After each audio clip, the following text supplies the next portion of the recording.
Entonces, ¿cuáles son los riesgos? ¿Cómo nos afecta finalmente en América Latina? En México nos afecta brutalmente que le vaya mal económicamente a Estados Unidos, porque es nuestro principal socio comercial. Miren, los ingresos de México, el petróleo, pues principalmente nos lo compra Estados Unidos.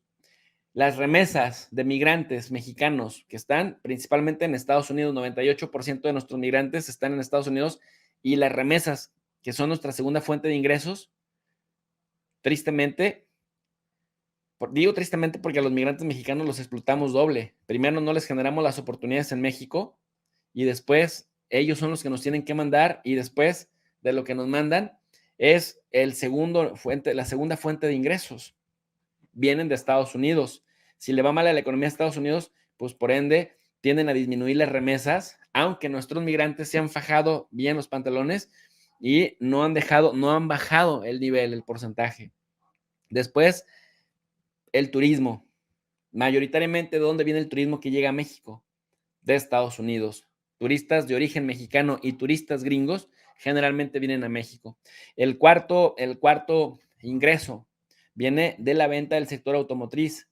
¿De dónde viene? Principalmente de Estados Unidos. Es decir, el 89% de nuestras exportaciones se va, como dicen en México, se va para el gabacho. Entonces, a México es de vital importancia que el gabacho esté bien, porque buena parte de nuestros ingresos desde diferentes áreas vienen del gabacho. Pero es que los gabachos son bastante mal gastados y bastante mal administrados. Casi todo lo deben. Y cuando piensas que ya empezaron a pagar cosas, ¡pum!, adquieren más deuda y más deuda y más deuda. Y no es una cosa que nada más haga el gobierno de Estados Unidos. Es como esta frase del que nada debe, nada tiene, probablemente viene mucho de esta práctica anglosajona.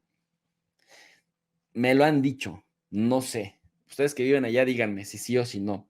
¿Cómo afecta esto? Ya les expliqué la dependencia que hay con Estados Unidos, o la interdependencia. Bueno, en el caso particular de Estados Unidos, los inversores pueden perder la confianza en la capacidad del gobierno estadounidense para atender y pagar la deuda pendiente. Es decir, ¿cómo yo voy a invertir en la emisión de bonos de un gobierno que no paga su deuda, que sigue aumentando su deuda?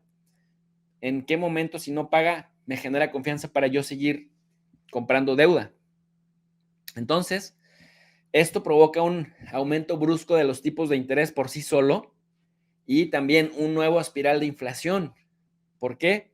Pues porque la gente dice, no, no, no, no, ese no paga. Mira, de verdad te pago, vamos a elevar los tipos de interés. Y entonces dices, bueno, elévelos, pero sí pague. Entonces, el endeudamiento de Estados Unidos, a grandes rasgos, puede provocar una erosión de la confianza en el dólar estadounidense como moneda de reserva internacional, y una mayor dificultad para financiar la actividad pública y privada en los mercados internacionales. ¿Qué significa esto?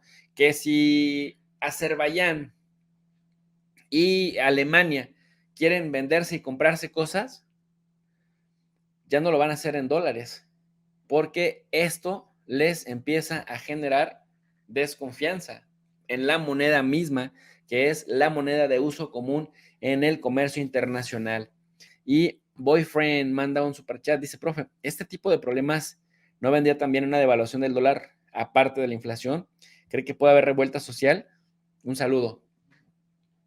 Generalmente las revueltas sociales vienen con las crisis, pero, y eso mete otro problema, en las crisis económicas aumenta el nivel de racismo y aumenta el nivel de xenofobia, porque los gobiernos y las sociedades difícilmente tienden a admitir que se equivocan al momento de tomar decisiones financieras. Y una manera de sacar adelante sus frustraciones es echándole la culpa a los extranjeros. Dicen, ellos nos roban el dinero, ellos nos roban los trabajos, ellos nos quitan las oportunidades, ellos se llevan las mejores ganancias que tenemos en nuestro país.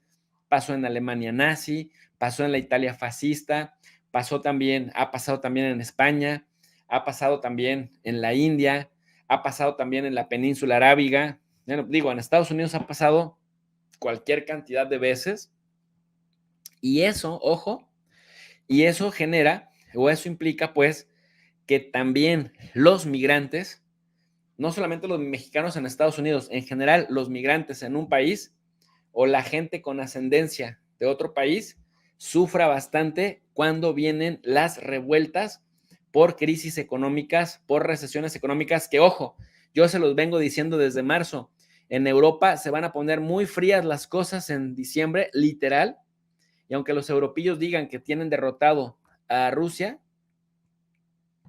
la recesión económica es inevitable, con todo y que Alemania ya le ha metido 65,000 millones de dólares y Francia de euros, 25,000, y ni así van a poder evitar, ojo, ni así van a poder evitar la recesión. Y esto sí implica que con la recesión hay revueltas.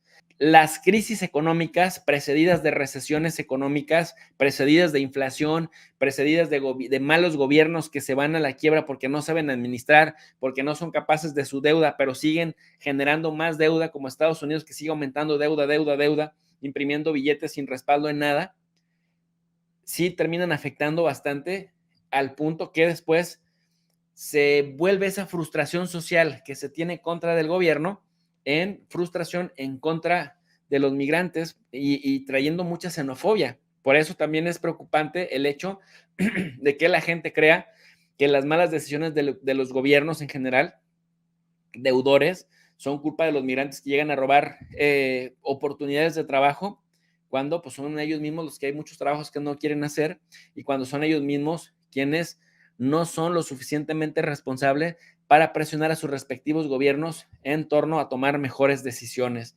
En ese sentido, pues decíamos, este endeudamiento de Estados Unidos podría provocar una erosión de la confianza en el dólar estadounidense, podría seguir manteniendo la inflación alta. Esto se traduce en encarecimiento de la vida. El encarecimiento de la vida de manera sostenida se traduce también en un malestar social que puede desembocar en varias crisis internas. Yo lo que sí les digo, y se los firmo desde ahora, el Partido Demócrata en Estados Unidos va a perder las intermedias, va a perder las mayorías en las cámaras porque la gente percibe que han hecho un pésimo trabajo. Bueno, en conclusión, pues, en este momento en el que los estadounidenses, el gobierno de Joe Biden, va gastando dinero por aquí, financiando una guerra por allá, porque generalmente cuando Estados Unidos empieza a entrar en recesión, empiezan a financiar las guerras, diciendo que son los que sí saben gobernar, tienen en este momento, en este año 2022, al mes de octubre, a Estados Unidos con la inflación más alta de los últimos 40 años, es decir, el encarecimiento de la vida. Pueden contrastar ustedes eso. Tienen a Estados Unidos con la deuda más alta, 31 billones, es decir, 31 millones de millones. Nunca en la historia habían tenido una deuda tan alta. Y siguen con el Congreso de los Estados Unidos aprobando elevar el techo de la deuda. ¿Qué significa? Que en lugar de pagar más deuda cuando ya alcanzaron el techo, el tope, aumentan el techo para seguir teniendo una deuda más alta.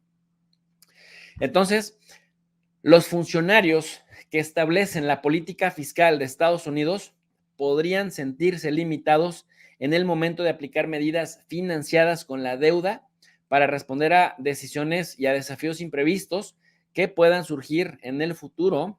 Esto de acuerdo a la misma Reserva Federal del Tesoro y de acuerdo a la misma Oficina Presupuestaria del Congreso de los Estados Unidos. Hay un endeudamiento elevado y creciente que tendrá importantes consecuencias tanto para la economía de Estados Unidos como para el presupuesto federal. Por eso, últimamente les ha llegado lo que significa el shutdown, el cierre del gobierno, porque a veces no tienen ni para pagarle a los propios funcionarios. Así que, en ese sentido, si lo analizamos técnicamente, pues hay un riesgo bastante importante eh, en el sentido de que lejos de dedicarse a pagar, están gastando más dinero y esto ya está afectando incluso decisiones tremendas. Y esto ya la misma prensa de Estados Unidos, incluso los mismos, ojo con esto que voy a decirles, incluso los mismos que históricamente apoyan a los demócratas, como el Times, como tantos otros, dicen, no, esto no es normal. Miren ustedes, apenas recientemente, mi gente, apenas recientemente LA Times había puesto esto. Apenas, recientemente, miren, ahí está la fuente, el LA Times, Los Ángeles Times. O sea, la deuda pública de Estados Unidos supera por primera vez los 30 billones de dólares, o sea, millones de millones. Vean ustedes este dato. Esto es apenas de febrero del año 2022.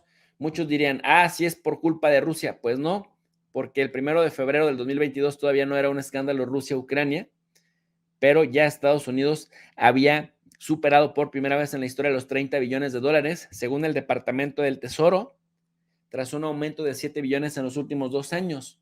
Ellos decían, no es Rusia, pero es el COVID.